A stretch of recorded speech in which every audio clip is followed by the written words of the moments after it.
Alright guys, I've got a game up against an opponent rated 985 from Italy, Scaffale. And we've started with d4. I've responded with bringing my knight out. Okay, let's get some central pawn action. This move blocks in his bishop a little bit. I'm thinking I want to get my bishop out, maybe push e6, c5.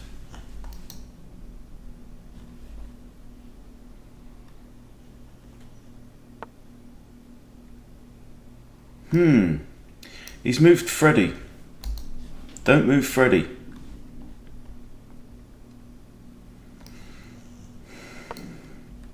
Bishop out. Still, this plan is still good. Knight behind the pawn. Bishop out. And it's all naturally flowing stuff. 1, 2, 3, 4 good moves already lined up.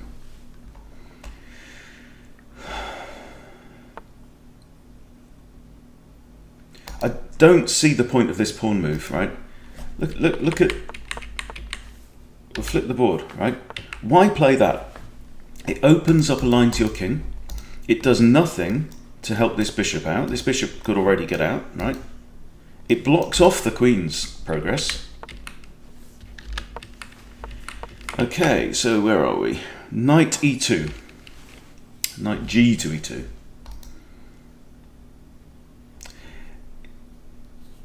Is this the Collie? Is this the Collie system he's playing? Doesn't say it is. Might be a messed up Collie system.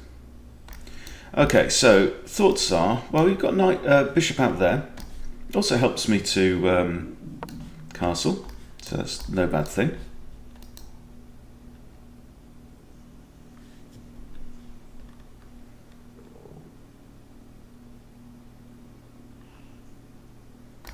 c5 is always an option. Attacking the centre pawn with a wing pawn. Okay. Now this knight is pinned, and this knight is its only defender. So if I could do anything to take out this knight, I'd be happy. But I'm just thinking, let's do this. If pawn takes, knight takes. Okay, so he's fianchettoing there. Now this definitely prompts me, because it's starting to hint. It's almost like a penalty shootout in football, you know, you're going to try and guess which way your opponent's going to go, and you want to put the ball in the opposite direction. So I'm guessing my opponent's thinking about castling this way. Therefore, getting pawns moving up that side of the board is no bad thing. Alright, that's okay, so I mean, one idea is to retreat. Another idea is always, when you've got this situation, to trade. Like a minor piece for 2 pawns, but also opening up a bunch of space. Since my opponent hasn't castled yet, that kind of makes sense. I'm thinking about, let's say knight takes there, I've got bishop on there. Yeah, it's his move, so I don't know. Now I'm thinking let's drop back. Still got my bishop looking at this pawn, could be useful. Knight is still pinned. So now if I take this pawn, he has to take back with that or that. Knight's also defended again by the bishop, of course, but it's still pinned. So let's ice it in blue. Hey Dino. Dino.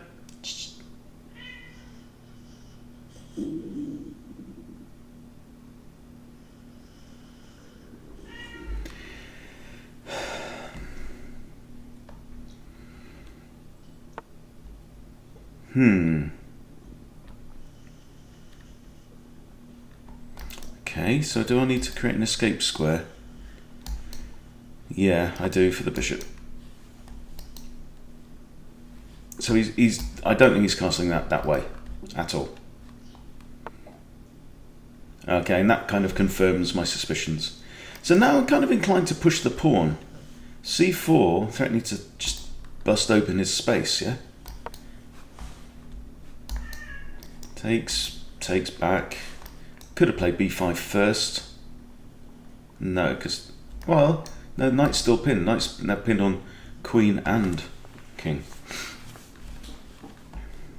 This would be a waste of time for him.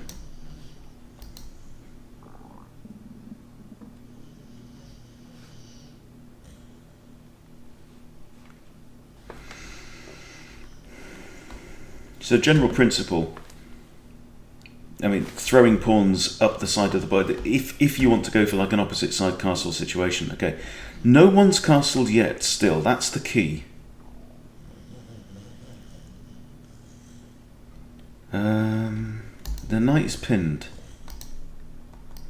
So now, if pawn takes, knight takes, I'm attacking queen and knight, and threatening the forks and stuff like that. And also I've got bishop takes as well. Bishop would harass the rook. I think that was a poor move. Completely unnecessary. Now, what do I want to do? Do I want to take with the knight and attack Her Majesty and the horse? Or do I want to take with the bishop and make this rook move? Decisions.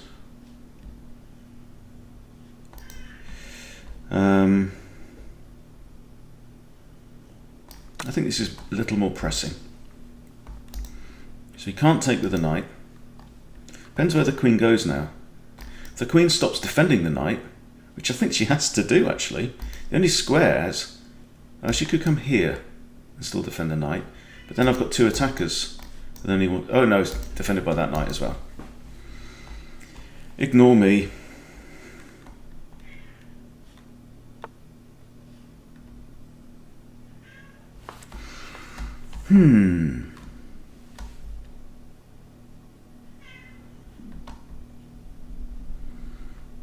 What has my queen got? That pawn's defended only by the rook. So something I've started doing recently is like a simplified goldfish method, where I will draw an arrow towards pieces that are only defended once, and I will highlight pieces that are not defended at all. So that's not defended, not defended. That's defended twice, so I won't bother doing that. That's defended only by the knight. So looking for these arrows are more useful, I think, than the other ones. So you don't need to draw every single arrow, because then you look at the board and you go, what's going on?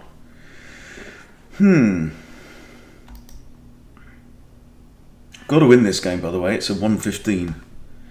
Okay, now, ideas. Could carry on busting open this side of the board. I'm just going to do that for now, while I think. Shut up, Dino. He's got a cat flap. He can go out. He just wants me to go and open the door for him. Okay. Right, knight there is still pinned. Knight is defended by two pieces. I should probably just castle my king at this point. I don't really need to go taking material. I could put my queen here. That's a third attacker. Oh no, I can't. Let's put the rook there as a third attacker. Okay. The knight cannot move. There's nothing that can be done. So I win the knight. Let's say knight takes, bishop takes, rook takes, and I've actually won a piece. And that is taking advantage of the fact that there is a pinned piece. And my opponent hasn't bothered to get out of the pin. He could just castle straight out of it. But then, actually, no, he can't. He'd be castling into another pin from the rook. Oh, that's brilliant. So he's kind of not noticed there. Okay, the most forcing move is bishop takes, I think. Because it comes with check. And whatever happens, I'm going to recapture with that. I've got queen here, and I've also got queen here.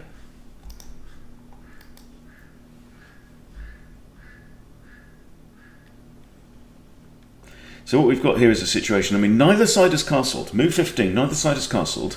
It's been more about tactics. But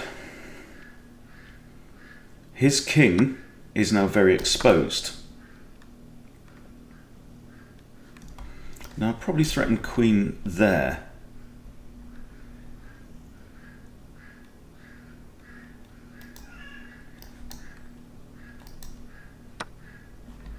Okay, I'm going to take that with the rook. Just checking for threats. Don't see anything major. And look at this king now. Look at all the fresh air around this king. This is terrible. My king has pieces around him. Okay. Right, we have movement. Okay, I think castling just makes sense now. Got bishop here. Got knight there coming in. Got queen here pinning this pawn. Lots of ideas. Look at the difference in king safety now. And that's what we're going to analyse. We're going to go through it. Right, I fancy attacking the queen. If I take... we'll just push. I like that push. Sort of takes that square away from the queen anyway. I'm liking this move. Pin this pawn. Now don't have that square or that square for my knight. So I'd like to improve my knight. Maybe push some kind of trade, I don't know. Something like that, get the knight on this square possibly. That could be useful. But I like this move generally. It protects these pawns, and it lines up the queen with the king. Pins that one. Ice, ice, baby. Have a useful bishop. So basically, I'm a knight and a pawn up. So I'd like to use my knight. I mean, this is one. That's an idea. I actually have a hanging pawn here. Don't know if he's noticed that. So all the more reason to put the queen there. Shut up, Dino! Okay, now the pawn isn't pinned because the rook's blocked. But now I've defended these two guys, which were previously undefended.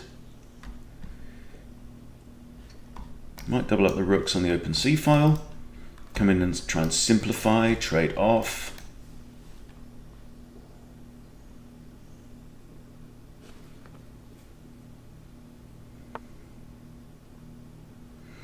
Okay, he's defending his pawn. Okay, I get it. Is this square useful for my knight? No, not really. It's got nowhere to go from there.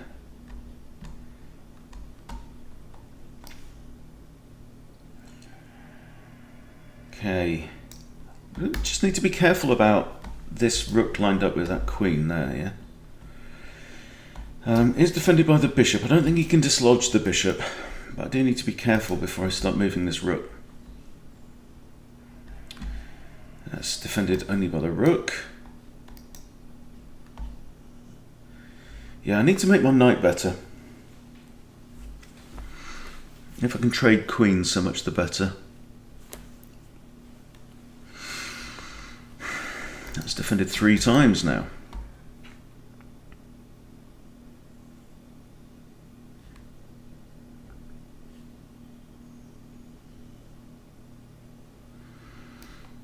Let's go here with the idea of pushing this pawn.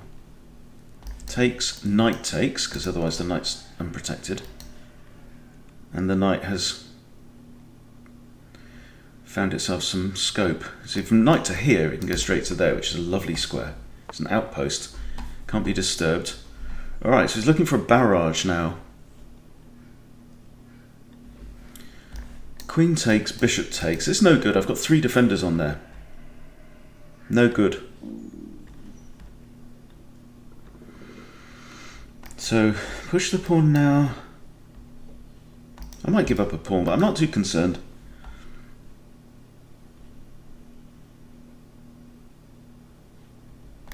So if pawn takes, knight takes, that's 4 defenders on there. Yeah?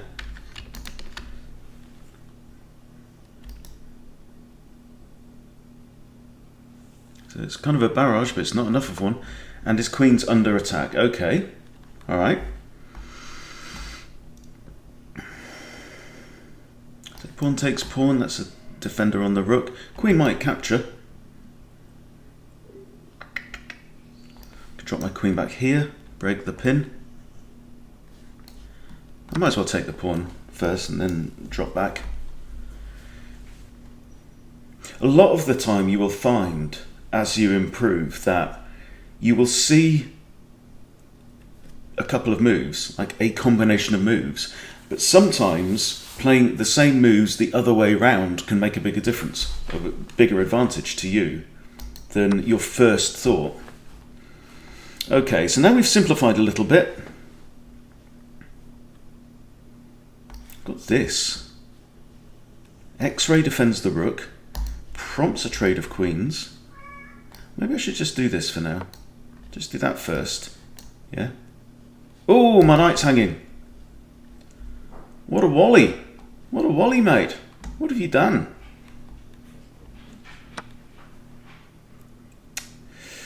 Oh dear. Right then. Right then. Okay, queen's defending that pawn. That was just silly. This rook is now pinned. So I could play this. The idea of trading off rooks. So now I'm only one pawn up, which is this guy. Still got 3 defenders on that pawn, 3 attackers, so it's not on right now. Plus that rook is pinned. So this is my plan.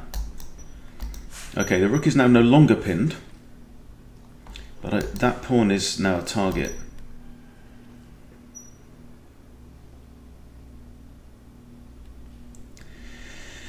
So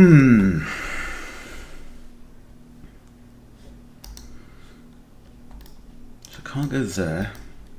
I can go there and think about attacking it. Bishop can't block, king would have to go move back.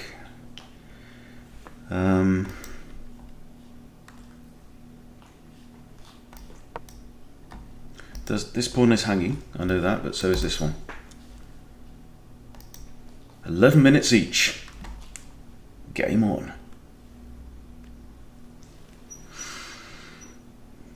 It's a silly blunder to not to spot that that knight was just undefended.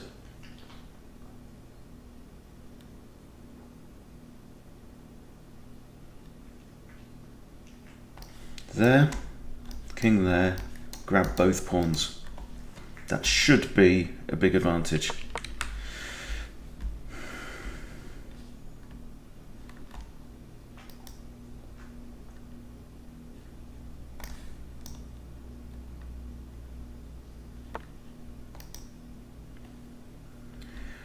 I'm not convinced by that move.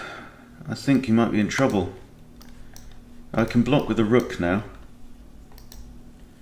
But then I can throw in another rook.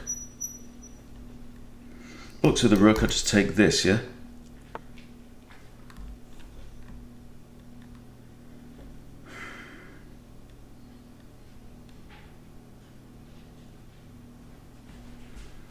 One, two, 3 defenders. 1, 2, 3 attackers.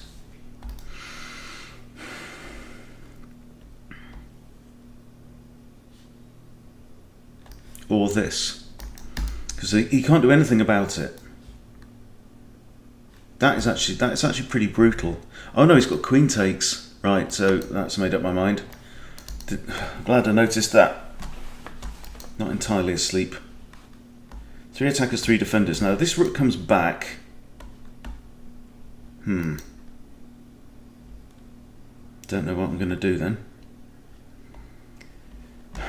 Might have to reinstate that. But then we could end up in a perpetual. Maybe try and trade bishops somehow. Rook here. There. Attacks both king and bishop, forcing a trade. The bishop's one of his key pieces. The bishop is also now pinning the pawn. But I can't move the king away because the king is one of the key defenders.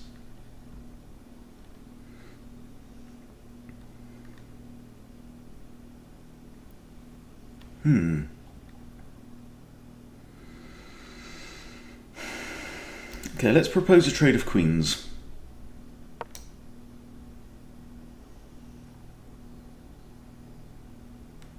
That will really simplify things. Oh, the bishop hangs. Oh, that's well spotted by him. If he takes, he takes my bishop, but then I take his. And I'm up 3 pawns.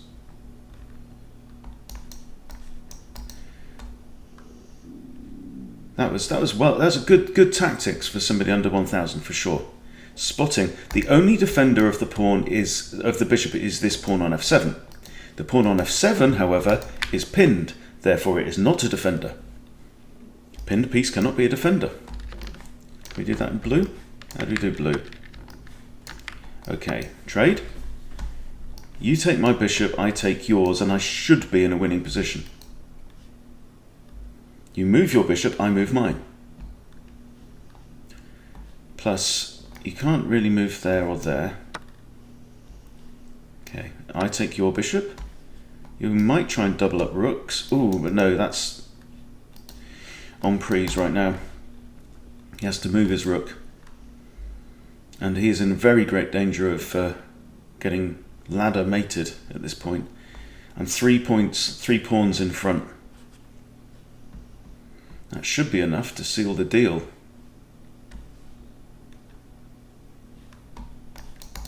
Come on, mate. Okay.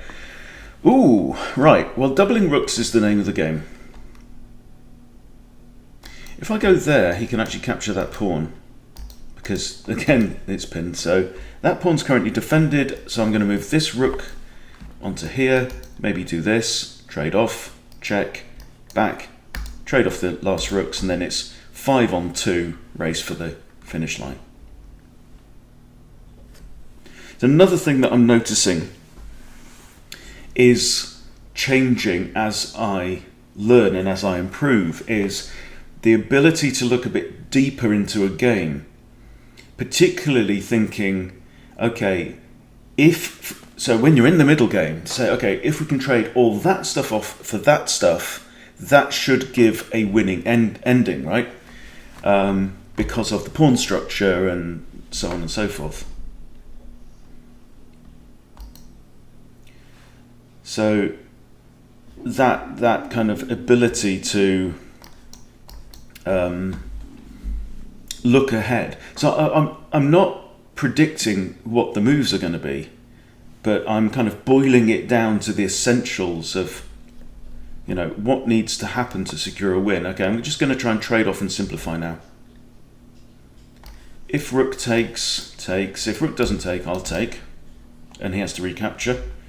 And then I might just play my rook across. Something like that. Solidify.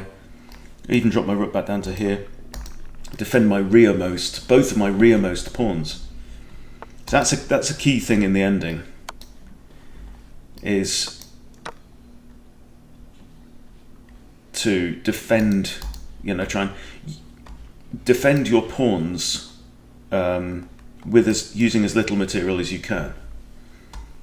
Now he has a check, but it's easy to dodge.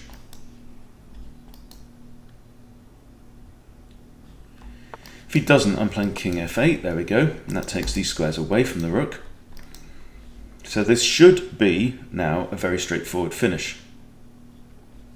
The general idea, these pawns are met with opponents, right? So this is my big advantage. I have 3 passed pawns on the king side. My opponent has no pawns to repel them with. Okay, so now it's a case of pushing up. Push this, the king doesn't have that square, my king can get that square.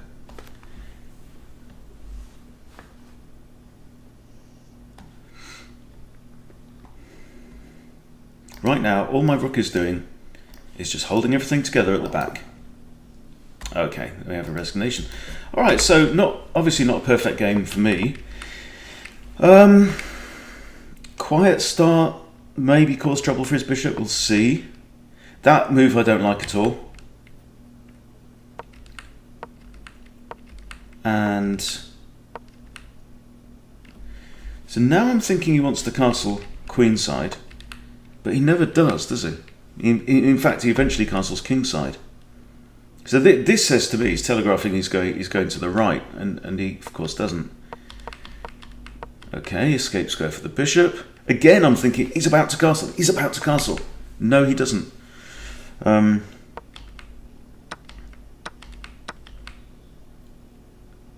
Right, so this was a this was a poor move, I think, because he just drops a pawn.